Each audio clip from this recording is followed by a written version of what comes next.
Fala galerinha, bom demais, bom demais. Vamos aqui mais uma vez pro nosso 15º vídeo. Vamos terminar esse livro aqui, hein, galera? Vamos terminar. O livro é muito bom, muito bom.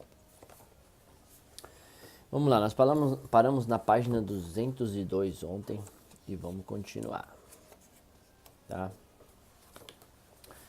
Vivenciando o processo.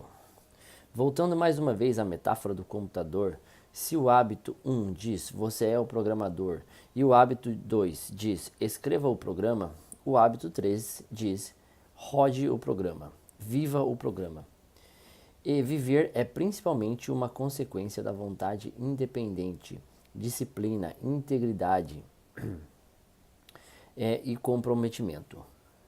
Não com planos e metas de curto prazo, ou com o impulso de momentos, mas com os princípios corretos e com nossos valores mais profundos que dão sentido ao contexto, a nossas metas, aos nossos planos e às nossas vidas. Enquanto você atravessa sua semana, indubitavelmente haverá momentos em que sua integridade será colocada na berlinda, a popularidade da reação às propriedades urgentes. Embora pouco importantes para outras pessoas no quadrante 3, ou a atenção de escapar para o quadrante 4, ameaçarão suplantar as atividades importantes do quadrante 2, que foram planejadas. Seu princípio central, sua autoconsciência e sua consciência podem fornecer o alto nível de segurança íntima, orientação e sabedoria para lhe dar forças para colocar em ação sua vontade independente e manter a integridade do que é verdadeiramente importante. Contudo, como você não é onisciente, não pode saber sempre com antecipação o que é verdadeiramente importante. Por mais que organize com cuidado sua semana, haverá momentos em que, na condição de pessoa centrada nos princípios, você precisará subordinar sua agenda a valores mais altos. Como você está centrado em princípios, fará isso com uma sensação incrível de tranquilidade.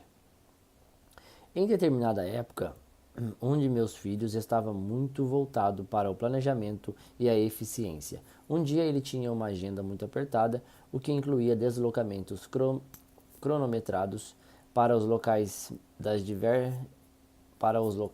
diversas atividades, incluindo apanhar alguns livros, lavar o carro e dispensar Carol, sua namorada, entre outras coisas.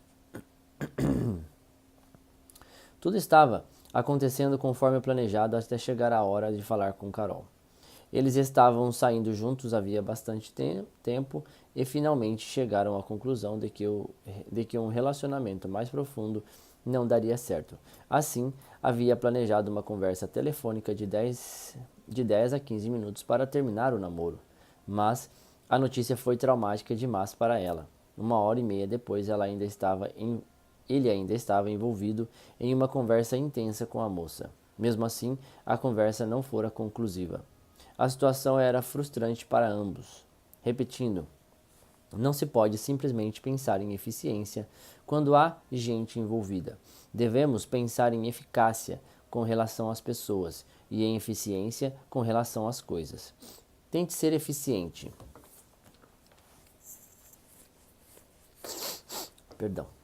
Com uma pessoa da qual discordava ou com quem estava sendo desagradável e simplesmente não funcionou. Tentei ser eficiente com uma pessoa da qual discordava ou com quem estava sendo desagradável e simplesmente não funcionou. Tentei dar 10 minutos do meu precioso tempo para ajudar uma criança a resolver um problema, para descobrir que esta eficiência cria novos problemas e raramente consegue resolver as ansiedades mais profundas. Vejo muitos pais, principalmente mães com filhos pequenos, frequentemente frustrados com o desejo de fazer muitas coisas, porque só o que fazem, aparentemente, é cuidar do nenê o dia inteiro. Lembre-se de que a frustração é consequência de nossas expectativas, e estas são muitas vezes reflexos do espelho social, mais do que nossos valores e prioridades. Mas se você tem o hábito 2 profundamente embutido em seu coração e sua mente, você conta com os valores mais elevados para guiá-los. Pode subordinar sua agenda a estes valores com integridade. Você pode se adaptar, ser flexível e não se sentir culpado quando se cumpre a agenda ou quando precisa alterá-la. Avanços da quarta geração. Um dos motivos para as pessoas resistirem ao uso de instrumentos de administração de tempo de terceira geração é a perda da espontaneidade. Elas se tornam rígidas e inflexíveis. Esses instrumentos subordinam os seres à programação, pois os paradigmas para a eficiência na terceira geração de administração encontra-se em desarmonia com o princípio de que as pessoas são mais importantes do que as coisas. O instrumental de quarta geração aceita este princípio. Ele também reconhece que a primeira pessoa que se precisa levar em conta em termos de eficácia e não de eficiência é você mesmo. Ele o encoraja a concentrar o seu tempo no quadrante 2 para compreender os princípios e centrar a sua vida neles, e expressar de forma clara os princípios e valores que devem orientar suas decisões cotidianas. Ele o ajuda a criar o equilíbrio na existência, ajuda-o a erguer-se acima das limitações do planejamento diário e a organizar e planejar dentro do contexto semanal. Quando um valor mais categorizado conflita com o que planejou, ele fornece a força para que você use autoconsciência para manter a integridade dos princípios e propósitos que são mais importantes, de acordo com o que determinou. Em vez de usar o mapa da estrada, você está se guiando por uma bússola. A quarta geração do autogerenciamento é mais avançada do que a terceira, em 5 aspectos importantes. Primeiro, é centrada em princípios. Não apenas reconhece a importância do quadrante 2, como cria o paradigma central que lhe permite ver o tempo dentro do contexto do que é realmente importante e eficaz. Segundo, é orientada pela consciência, dá a oportunidade de organizar a sua vida com o máximo de habilidade, em harmonia com os valores mais profundos, mas também lhe proporciona a liberdade para subordinar pacificamente seu planejamento aos valores mais elevados. Terceiro, define o caráter único de sua missão, inclusive valores e metas de longo prazo. Isso dá sentido e propósito ao modo como você passa cada dia. Quarto, ajuda a equilibrar a sua vida identificando os papéis, estabelecendo metas e planejando atividades em cada um dos papéis-chave a cada semana. Quinto, coloca em um contexto mais amplo, por meio de planejamento semanal, com adaptação diária conforme a necessidade, levando mais longe do que a perspectiva limitada de um único dia, colocando em contato com os valores mais profundos por meio da revisão de seus papéis importantes. O fio central que liga estes aspectos do progresso é o foco principal dos relacionamentos e resultados, e o foco secundário no tempo. Delegação aumentando o P e CP. Conquistamos tudo aquilo que pretendemos por meio da delegação de poderes, seja ao tempo, seja a outras pessoas. Se delegamos poderes ao tempo, pensamos em eficiência. Se o delegamos a outras pessoas, pensamos em eficácia. Muita gente se recusa a delegar poderes aos outros, porque acredita que leva muito tempo, dá muito trabalho e também é possível fazer o serviço melhor sozinho. Contudo, delegar poderes é possivelmente a atividade de alto nível mais poderosa que há. Transferir as responsabilidades para as outras pessoas treinadas e capacitadas permite que você transfira suas energias para outras atividades de alto nível. A delegação de poderes significa crescimento tanto para os indivíduos como para as organizações. O falecido J.C. Penney disse uma vez que a decisão mais sábia que já tomou foi deixar correr o barco, entre aspas. Ao perceber que ele não tinha mais condições de fazer tudo sozinho. Esta decisão tomada há muito tempo, permitiu o desenvolvimento e o crescimento de centenas de lojas e de milhares de pessoas. Como a delegação de poderes envolve outras pessoas, é uma vitória pública e poderia muito bem ser incluída no hábito 4. Mas, como estamos focalizando aqui os princípios de gerenciamento pessoal e a capacidade para delegar poderes aos outros, é a maior diferença entre o papel de gerente e de produtor independente, estou tratando da delegação de poderes a partir do ponto de vista de sua capacidade individual de gerenciamento. O produtor faz o que for necessário para atingir os resultados desejados, para conseguir os ovos de ouro. Um pai que lava os pratos, um arquiteto que faz um projeto ou uma secretária que datilógrafa uma carta são produtores.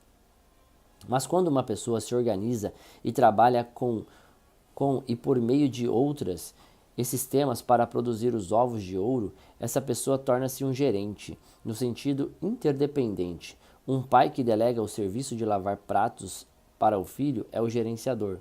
Um arquiteto que lidera um grupo de arquitetos é o gerente. Uma secretária que supervisiona outras secretárias e o pessoal do escritório é uma gerenciadora desse escritório. Um produtor pode investir 1 hora de seu esforço para produzir uma unidade de resultados, presumindo-se que não houve perda de eficácia. Um gerente, por outro lado, pode investir 1 hora de esforço e produzir 10 ou até 50 unidades por meio da delegação de poderes eficaz. A administração cuida essencialmente de mover o ponto de apoio de posição, e a chave para o gerenciamento eficaz é a delegação de poderes. Delegação restrita. Existem basicamente 2 tipos de delegação: delegação restrita e delegação administrativa. A delegação restrita ordena: faça isso, faça aquilo, vá até ali, volte e diga o que foi feito. Muitas das pessoas que são apenas produtoras possuem o paradigma de delegação restrita de poderes. Lembra-se dos contadores de árvores da floresta? Eles são os produtores. Eles arregaçam as mangas e vão à luta. Se conseguem uma posição de supervisão ou gerência, continuam a pensar como produtores. Eles não sabem como passar uma tarefa, delegando poderes reais, de modo a comprometer a outra pessoa com a conquista de resultados. Como eles estão focalizando os métodos, tornam-se responsáveis pelos resultados. Eu me envolvi em uma situação de delegar poderes restritos uma vez. Quando minha família, praticava esqui aquático. Meu filho, um excelente esquiador, estava na água esquiando enquanto eu pilotava o barco. Passei a máquina fotográfica para Sandra e pedi a ela que tirasse algumas fotos. No início, disse a ela que selecionasse bem as poses, porque não restava muito filme. Depois, percebi que ela não conhecia aquela máquina direito, de forma que fui mais específico. Disse a ela para esperar que o sol estivesse na frente do barco e nosso filho no meio de uma manobra, ou dando uma volta e tocando o cotovelo. Quanto mais eu pensava na pequena quantidade de fotos restantes e na experiência dela com a câmera, mais preocupado eu ficava. Finalmente falei: Sandra, aperte o botão quando eu mandar, está bem? E passei os minutos seguintes gritando: agora, tire a foto. Agora não, tire, não tire. Eu temia que ela fizesse tudo errado. Se eu não orientasse cada movimento seu a cada segundo. Esta era uma delegação de poderes realmente restrita, uma supervisão passo a passo dos métodos. Muitas pessoas delegam poderes assim com frequência, mas o que realmente conseguem? E quantas pessoas você consegue supervisionar ou gerenciar quando está envolvido com cada movimento que fazem? Existe um modo muito melhor e muito mais eficaz de delegar poderes às outras pessoas. E ele se baseia no paradigma do reconhecimento da autoconsciência e imaginação, consciência e vontade independente de outras pessoas. Delegação administrativa. A delegação administrativa está focalizada nos resultados, não nos métodos. Ela dá às pessoas uma oportunidade de escolher o método e as torna responsáveis pelos resultados. Leva mais tempo no começo, mas trata-se de um tempo bem gasto. Você consegue mover o ponto de apoio aumentado à eficácia do sistema por meio da delegação administrativa de poderes. A delegação administrativa de poderes pressupõe compreensão e comprometimento mútuo com referência a 5 áreas. Resultados desejados. Crie uma noção comum, clara do que precisa ser obtido, focalizando o que, não o como. Resultados, não métodos. Dedique seu tempo a isso, seja paciente, visualize o resultado desejado, faça com que a pessoa o veja também. Descreva em detalhes, faça uma antecipação das consequências dos resultados e do prazo em que serão conseguidos. Orientação. Estabeleça os parâmetros dentro dos quais a pessoa deve agir. Estes devem ser o menor número possível para evitar a delegação de métodos, mas devem incluir as restrições mais notáveis. Você não quer que uma pessoa pense que tem certa autonomia, desde que atinja os objetivos, embora viole práticas e valores estabelecidos. Isso acaba com a iniciativa e leva as pessoas de volta para o lema da delegação restrita. Diga o que é e para fazer o que eu faça. Diga o que é para fazer o que eu faço. Se você reconhece os caminhos que não dão em nada nesta tarefa, mostre-os. Seja aberto e honesto. Diga para a pessoa onde ficam os becos sem saída e as armadilhas. Ninguém é obrigado a reinventar a roda diariamente. Deixe que aprenda com os seus erros e com os erros dos outros. Aponte os caminhos potencialmente perigosos e o que não deve fazer, mas não diga a eles o que fazer. Mantenha a responsabilidade pelos resultados com eles, para que façam o que for necessário dentro da orientação dada. Recursos. Identifique os recursos humanos, financeiros, técnicos ou organizacionais que a pessoa pode utilizar para atingir os resultados desejados. Acompanhamento. Estabeleça os padrões de acompanhamento que serão usados para avaliar os resultados e o momento específico em que os relatórios e as avaliações devem ser feitos. Consequências. Especifique o que vai acontecer, de bom ou ruim, como resultado da avaliação. Isso pode incluir itens como recompensas financeiras, psicológicas, diferentes tarefas profissionais ou funções no futuro e as consequências naturais ligadas à missão geral de uma organização.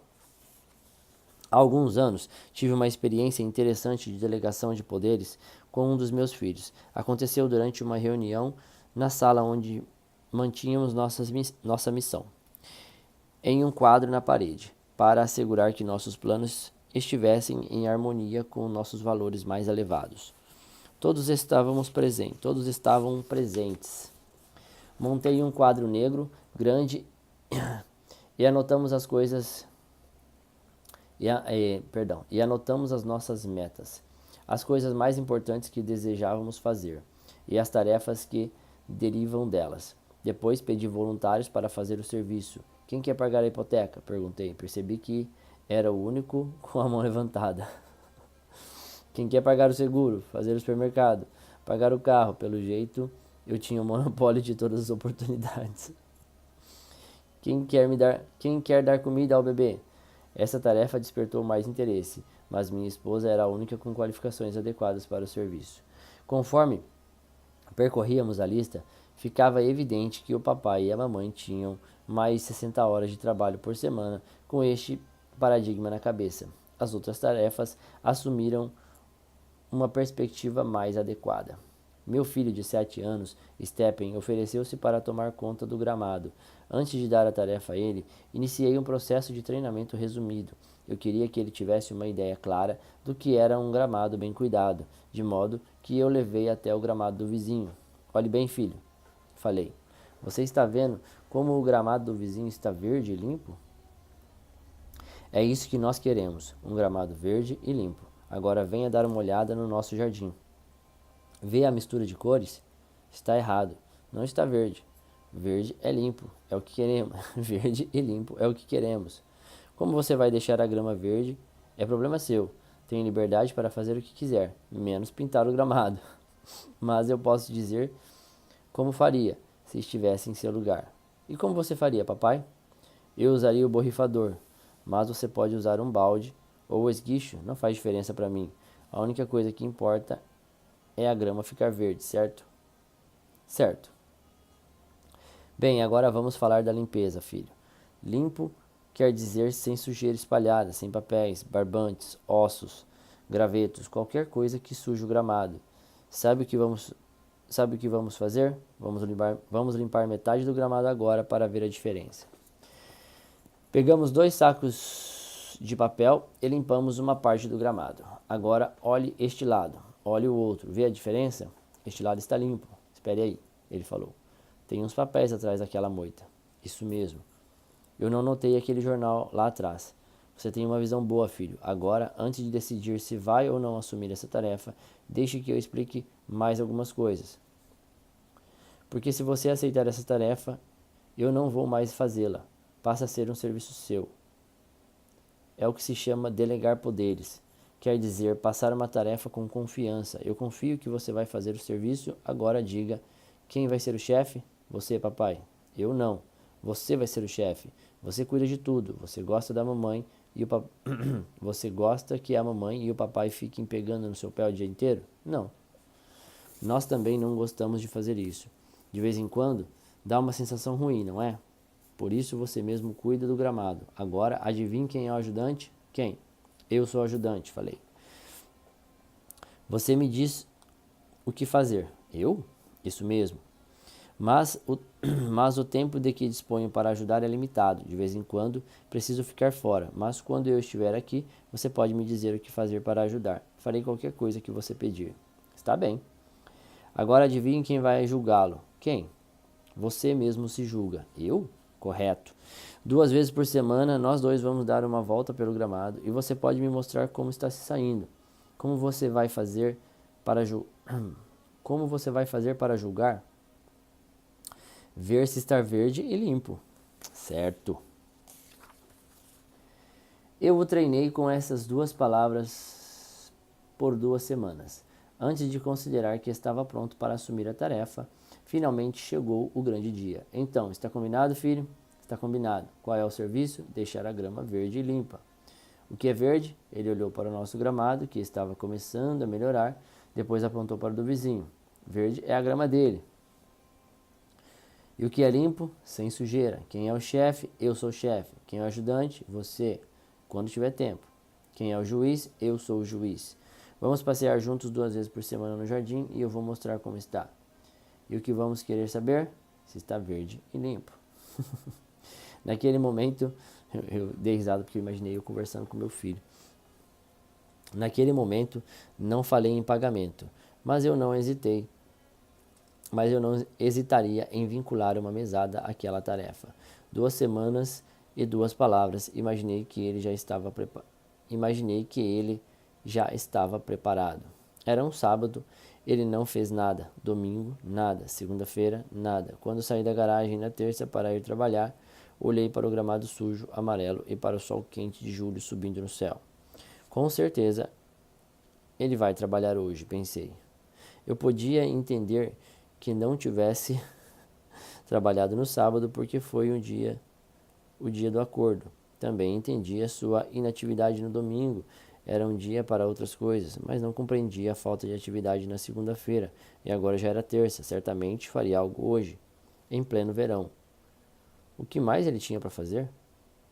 Passei o dia esperando o momento de voltar para casa e ver o que tinha acontecido. Quando dobrei a esquina, deparei com o mesmo quadro que havia deixado naquela manhã. E lá estava meu filho, brincando no parque do outro lado da rua.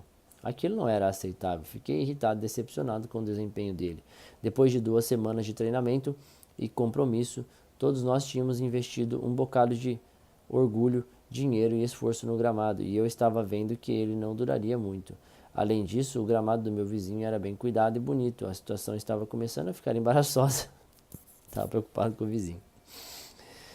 Ele estava a ponto de recorrer à delegação de poderes restrita. Filho, vá ao jardim imediatamente e recolha todo o lixo, ou então você vai ver uma coisa. Eu sabia que conseguiria os ovos de ouro daquela maneira, mas... E quanto à galinha? O que aconteceria com o seu comprometimento interno? Sendo assim, forcei um sorriso e gritei do outro lado da rua. Filho, como vai?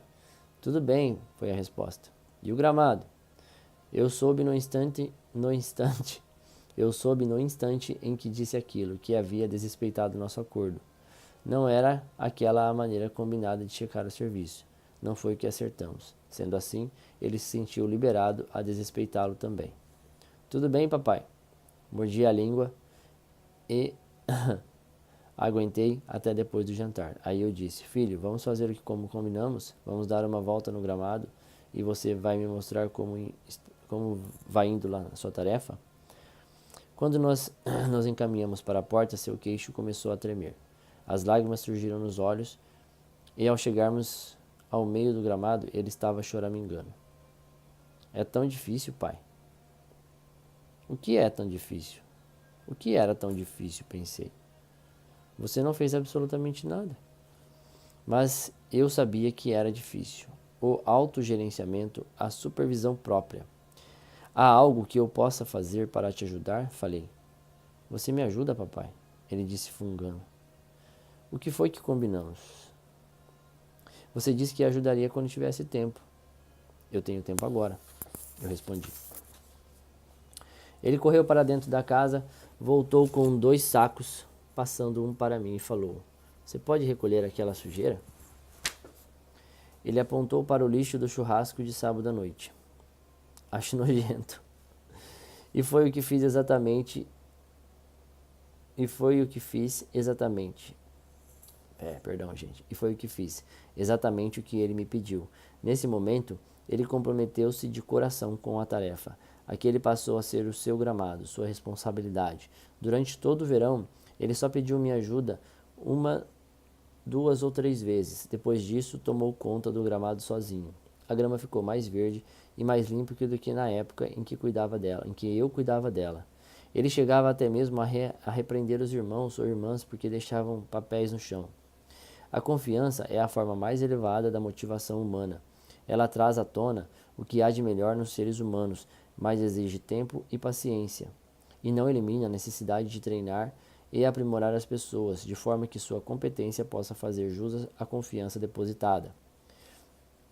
Estou convencido de que a delegação administrativa de poderes, se conduzida adequadamente, beneficia as duas partes, e no final das contas, um volume maior de trabalho será feito em muito menos tempo.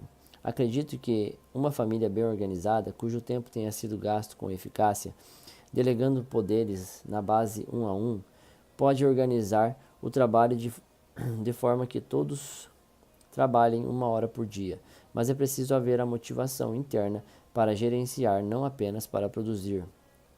O foco se concentra na eficácia, não na eficiência.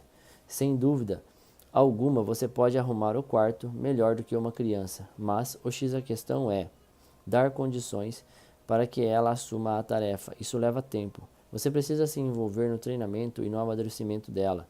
Leva tempo, mas quão valioso será esse tempo mais adiante? Você vai se poupar muito a longo prazo. Esta abordagem implica a adoção de um paradigma de delegação de poderes inteiramente novo, uma mudança na natureza do relacionamento. O gerente torna-se o próprio chefe, guiado por uma consciência que contém o compromisso de atingir os resultados desejados. Mas ela também liberta as energias criativas para realizar o que for necessário em harmonia com os princípios corretos para atingir os resultados desejados. Os princípios envolvidos na delegação administrativa de poderes são corretos e aplicáveis a qualquer tipo de pessoa ou situação. Com pessoas imaturas, você especifica menos resultados e mais orientações, mostra mais recursos, marca entrevistas para acompanhar resultados com mais frequência e vincula a tarefa a consequências mais imediatas. Com gente mais madura, você pode contar com desafios maiores em termos de resultados, menos orientações e checagens mais espaçadas, além de critérios menos mensuráveis, porém mais lógicos. A delegação eficaz de poderes é talvez o melhor indicador de uma administração eficaz, simplesmente porque é básica tanto para o crescimento pessoal quanto da organização. Vamos ficando por aqui agora, galera. Então, hoje nós vamos parar na página 215, hein? Nós começamos na 202, olha só. Nós lemos 13 páginas hoje. Eu li 13 páginas, né, galera? Então, vamos lá. Amanhã nós voltamos e começamos pelo o paradigma do quadrante 2. Se você não sabe o que é o quadrante 2, eu não vou ficar repetindo, tá, galera? Porque senão o vídeo fica muito longo. Volta lá, em alguns vídeos lá atrás. O certo é você começar do primeiro, né? E aí você vai saber o que é o quadrante 2, o que é princípio P/CP, tá bom?